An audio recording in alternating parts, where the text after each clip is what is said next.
Nakita ko to mga lords, malungkot na katotohanan, pero this is the truth.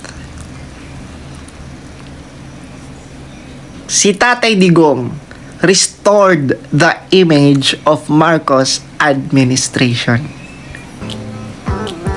Marcos administration, PBBM, destroying the image of Duterte family. Apakasakit, apakalungkot na katotohanan, but that's the truth.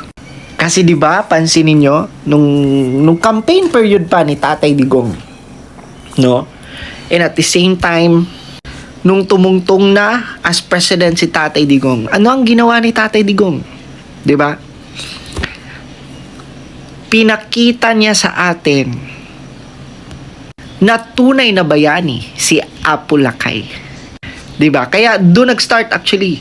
Pagpasok ni Tatay Digong, doon nag-start. Bumango, no? Bumango ang pangalan ng mga Marcos. Kasi 'di ba ilang years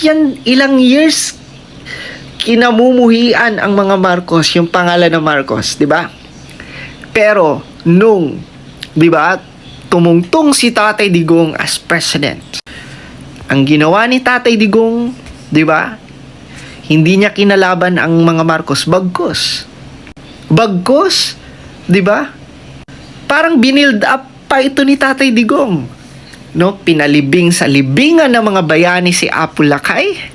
Tapos marami siyang mga clips and yung nagtotok si Tatay Digong na pinupuri niya si Apo Lakay. And mag-i-honest ako sa inyo mga lords, ako din, isa sa rason bakit na-curious ako at naniwala ako, 'di ba, na bayani si Apo Lakay at maraming mga magagandang nagawa si Apo Lakay. Isa sa rason diyan dahil kay Tatay Digong. Kasi 'di ba, wala siyang masamang tinapay kay Apo Lakay sa ama ni PBBM, 'di ba? Yung mga kwento niya sa atin ay magaganda. And imagine niyo, ilang dekada hinadlangan ng Pilipinas, hinadlangan, 'di ba, ng mga administrasyong nagdaan ang pagpapalibing sa libingan ng mga bayani kay Apo Lakay. Pero nung tumungtong si Tatay Digong, wala nang nakahadlang, pinalibing talaga. Pero ngayon, grabe mga lods, kinikilabutan ako. Ngayon, anong ginagawa ng Marcos administration sa mga Duterte? Nakakaano eh. Diba? Marirealize mo, ganyan pala ang Marcos. My God!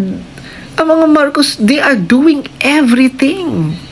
Diba? Para masira lang ang mga Duterte. And feeling ko mga lods, may agenda yan sila. At gusto nilang manatili talaga na pagmatagalan sa pwesto. Diba? Kasi palagi talaga nilang sinisira ngayon ang mga Duterte. Grabe! They are doing everything. Yung mga Congress, yung mga buhaya, di ba? Tapos hinahayaan lang ni PBBM. No, hindi siya nakikisali para kunwari siya ang mabait. Kunwari parang wala siyang hindi siya yung mastermind. Pero yung laro nila, Marcos administration, yung laro nila ngayon, grabe. Alam niyo, convinced na talaga ako. Yung Tuadcom, yung hearing nila, napapasko na, hearing pa rin ang hearing. Convinced na ako. Gusto talaga nilang siraan ang mga Duterte. Convinced na ako dyan. Kaya tayo mga Pilipino, no to Marcos na. No to Marcos na. Kitang-kita natin ang pag-uugali ng mga Marcos na pag nakuha na nila lahat at nakabalik sila sa pwesto, yung mga tumulong sa kanila, pag sa palagay nilang threat sa kanila, sinisiraan nila. Yan ang Marcos administration.